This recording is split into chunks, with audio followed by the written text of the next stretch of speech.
निरंजन अलख निरंजन हो अलख निरंजन।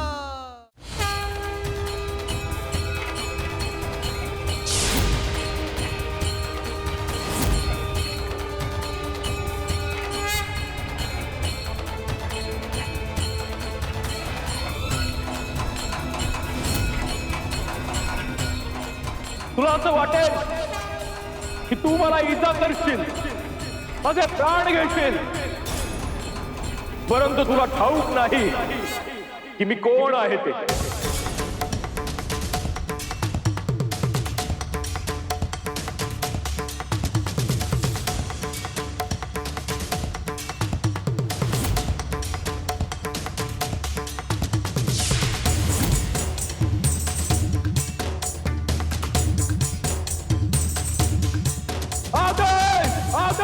अलख निरंजन, अलख निरंजन, निरंजन।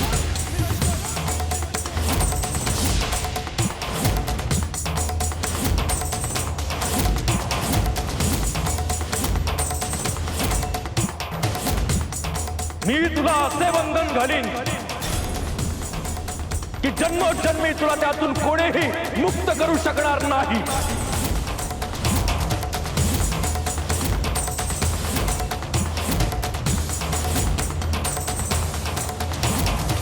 मी तुला प्रेमाने मायेने विचारतो आहे की तुला काय हवं आहे। मला माझी पिल्लं परत हवी आहेत।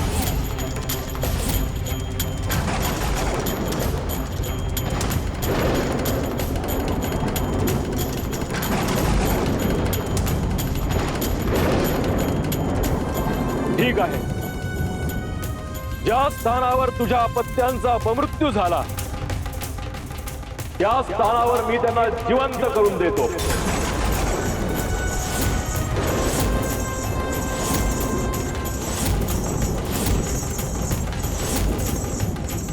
चल माझ्यासोबत।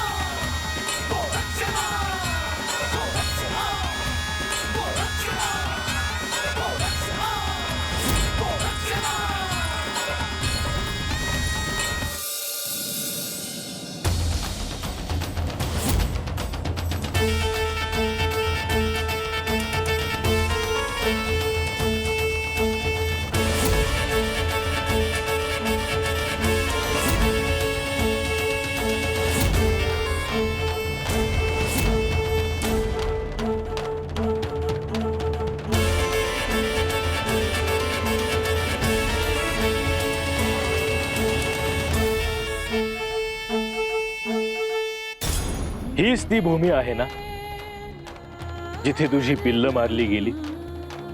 हो,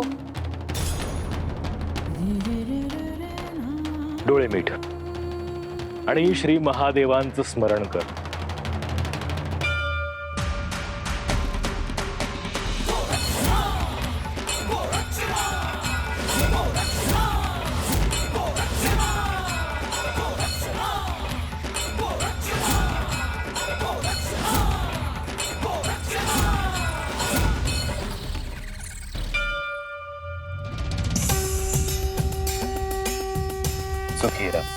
माझ्याकडून जे अपराध झाले, माझ्या मुखातून जे वाईट शब्द निघाले, त्यासाठी क्षमा असावी।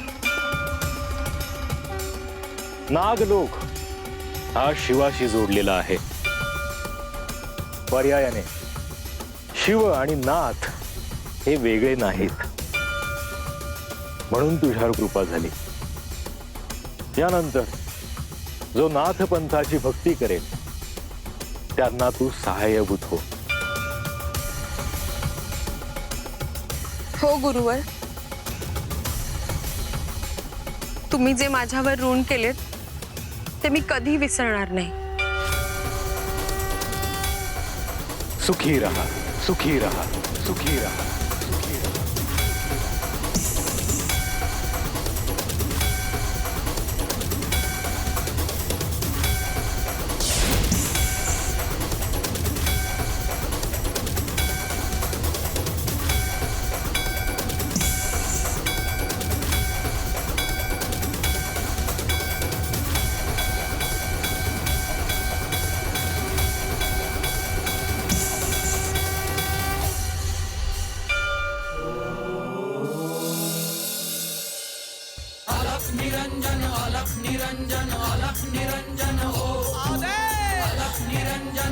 निरंजन अलख निरंजन हो अलख निरंजन अलख निरंजन अलख निरंजन हो शुभम भवतो शुभम भवतो शुभम भवतो शुभम बरं झालं आलात. दत्त महाराज आपली आतमध्ये वाट पाहत आहेत. गोरक्षनाथ दिसत नाहीये. येईल तो आणि शुभ वार्ता घेऊन येईल. दत्त महाराजांनी आपल्याला जो आदेश दिला त्याविषयी काय झालं याची उत्सुकता त्यांना असणार. कसं आहे की त्यांना सगळं काही ठाऊक असतं, पण आपलं काम आहे की जे काही घडलं ते त्यांना सांगावं. आमच्याकडून त्यांनी अन्नदान करून घेतलं मुक्या जेवणासाठी. आमचा उपास घडला, पण मनाला समाधान वाटलं.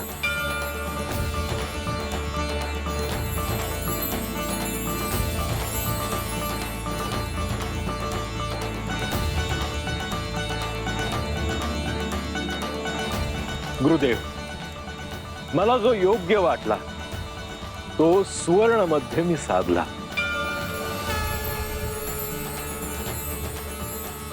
तू काय सांगतो आहेस हे आलं माझ्या ध्यानात.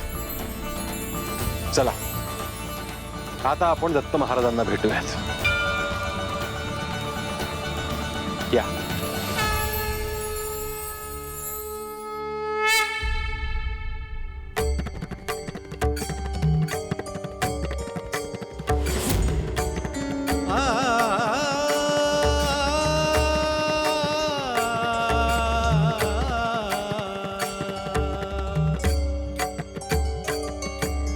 भक्तवत्सला भक्ताधीना भक्तिप्रिय अवधूता भक्तवत्सला भक्ताधीना भक्तिप्रिय अवधूता भक्तरक्षक गुरुवर, आपण आज्ञा केली होती त्याप्रमाणे एक महत्त्वाचं कार्य पूर्ण झालं आहे.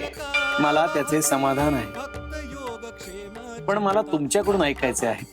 गुरुवर, नागलोकातील ज्या नागिणीची अपत्य अनावधानाने मृत झाली होती ती गोरक्षने संजीवनी मंत्राचा उपयोग करून पुन्हा जिवंत केली आहे.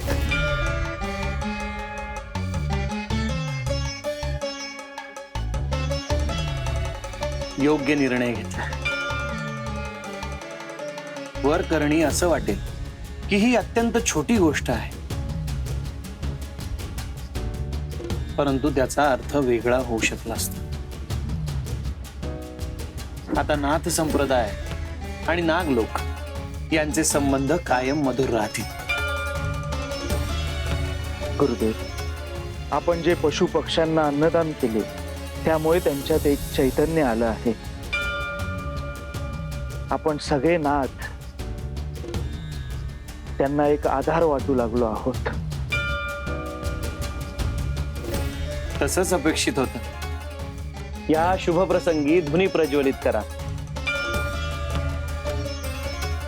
या संबंधी माझे आपल्या एका गोष्टीकडे लक्ष वेधून घ्यायचे आहे. काय जालिंदर? पुढील काही दिवसात पृथ्वीवर अग्नी सतत नाही. अशा वेळी आपण महाप्रसाद यज्ञकर्म करू शकणार नाही.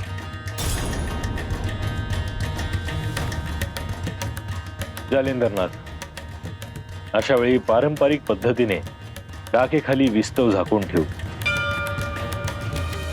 आणि जेव्हा आवश्यकता असेल तेव्हा त्यापासून अग्नी तयार करू.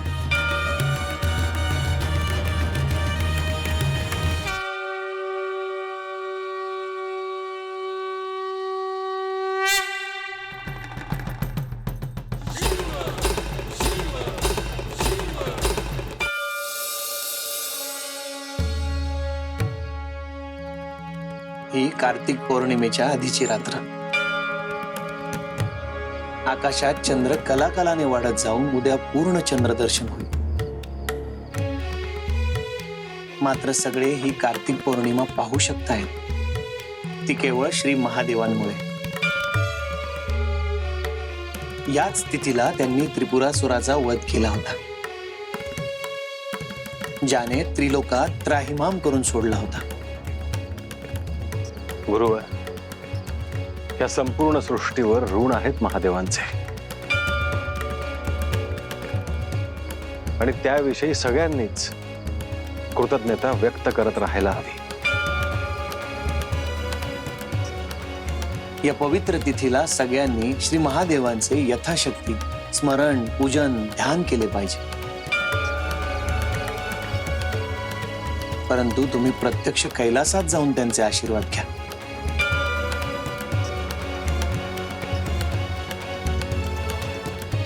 जशी आज्ञा. त्यानिमित्ताने त्यांचा पुढचा आदेश काय आहे तेही आपल्या सगळ्यांना समजेलच. तुम्ही श्री महादेवांकडे गेलात आणि रिकाम्या हाताने परत आलात असं होणार नाही.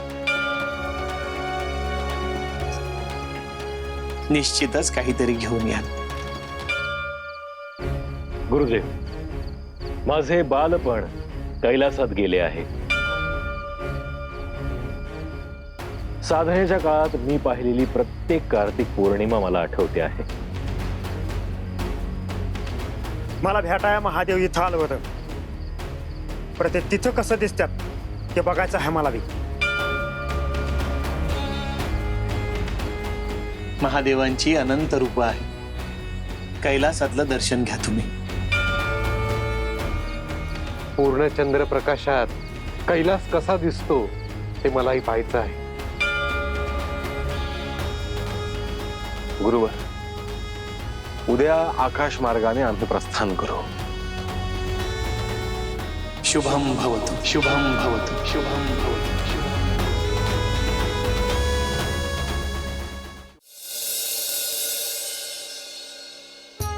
पार्वती, कार्तिक पौर्णिमा सुरू झाली आहे. श्री दत्त महाराजांनी नाथांना भेट घ्यायला सांगितली आहे. चांगला योग आहे स्वामी.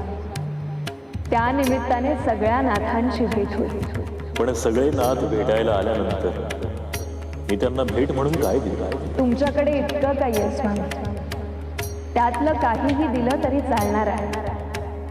अशी सिद्धी, शक्ती जी आजवर तुम्ही कुणालाच दिली. नाथांनी कठोर तप करून अनेक सिद्धी मिळवल्याच आहेत. त्यांच्याकडे काही नाही असं नाही. सर्व सिद्धींनी, शक्तींनी युक्त आहेत नाथ. मग मी असं करू का? त्यांच्यासाठी स्वयंपाक करू? असं नाही पार्वती. त्यांना या प्रसंगी माझ्याकडून असं काही दिलं गेलं पाहिजे ज्याचं त्यांना स्मरण राहील आणि ज्याचा उपयोग सृष्टीसाठी होईल. मला तरी तसं काही सुचत नाही स्वामी.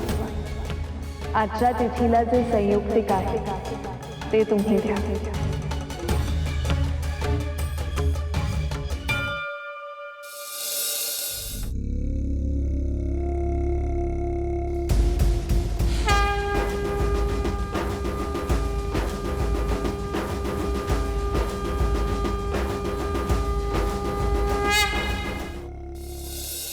प्रभो, कार्तिक पौर्णिमेच्या अत्यंत शुभ तिथीला आपलं दर्शन घेण्याची परंपरा आम्ही कायम जपली आहे.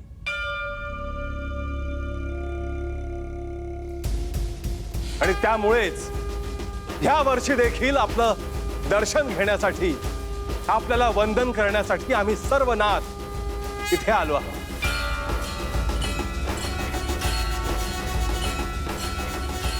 आम्ही आपल्याला शरण आहोत प्रभू. आजच्या या शुभ तिथीला त्रिपुरासुराचा आपण जर वध केला नसता तर आज संपूर्ण ही जी सृष्टी दिसते आहे ती दिसली नसती. सर्वत्र असुरांचं साम्राज्य असतं, सर्वत्र हाहाकार माजला असता, मंदिरं तोडली गेली असती, यज्ञ बंद पडलेले असते. त्रिपुरासुराचा वध करून आपण केवळ पृथ्वीलाच नाही प्रभू, तर संपूर्ण ब्रह्मांडाला वाचवलं आहे. आणि याचं स्मरण आम्हाला आहे आणि सदैव राहील.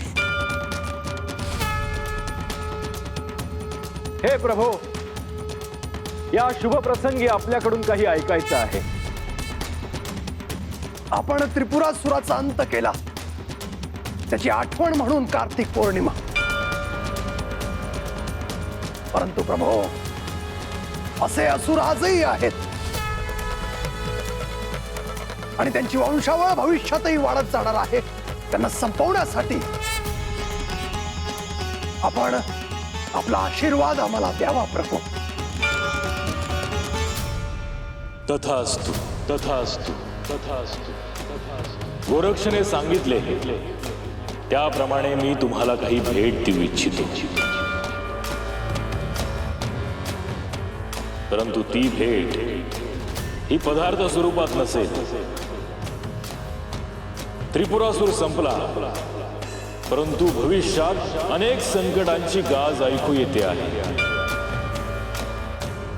कलीचे बल वाढत जाणार. अशा वेळी कली ज्याच्या डोक्यात अशुभ आहे त्यांना बल देणार. जे दुष्ट आहेत त्यांच्या पाठीशी उभे राहणार आणि हळूहळू सज्जनांचे बल कमी होणार. अशा वेळी तुमच्या हातात जो त्रिशूळ आहे त्याचा उपयोग दुष्टांना संपवण्यासाठी व्हायला हवा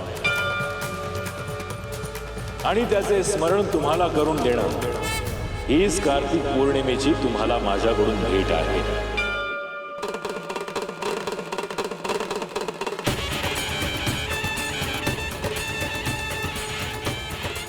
एका बाजूला तुम्ही लोकांना सत्याचा मार्ग समजावून सांगता आहात, लोकांचं कल्याण करता आहात, परंतु तेवढं पुरेसं नाही. परंतु जिथे आवश्यक आहे तिथे मी दिलेल्या या त्रिशूळाचा उपयोग तुम्हाला दुष्टांना संपवण्यासाठी करावा लागेल.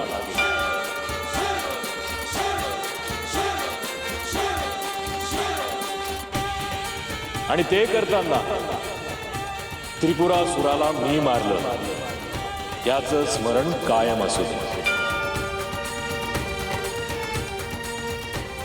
देवा, समजा जीवांवर माया करताना त्या हातातलं त्रिशूळ कधीतरीच वापरलं जात होतं. पण आता तुम्ही म्हणताय तसं जिथं गरज पडल तिथं आम्ही ह्याचा वापर करू. हे प्रभू, आपण जसे सांगता आहात तसे भविष्यात कलीचे बळ वाढले तर आपल्याला या त्रिशूळाशिवाय पर्याय नाही. हे प्रभो, यानंतर या त्रिशूळाला स्पर्श करताना प्रत्येक वेळेस आपलेच मरण असेल. शुभम भव शुभम भव शुभम भव शुभम.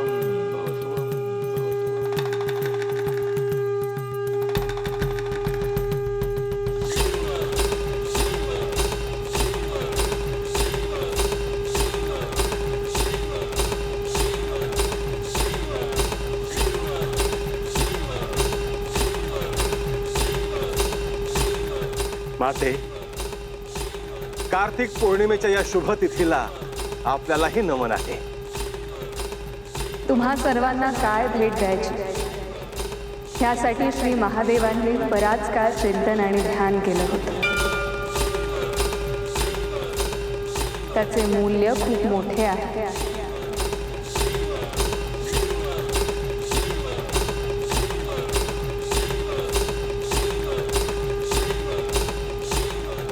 शुभम भवतु. शुभम भवतु.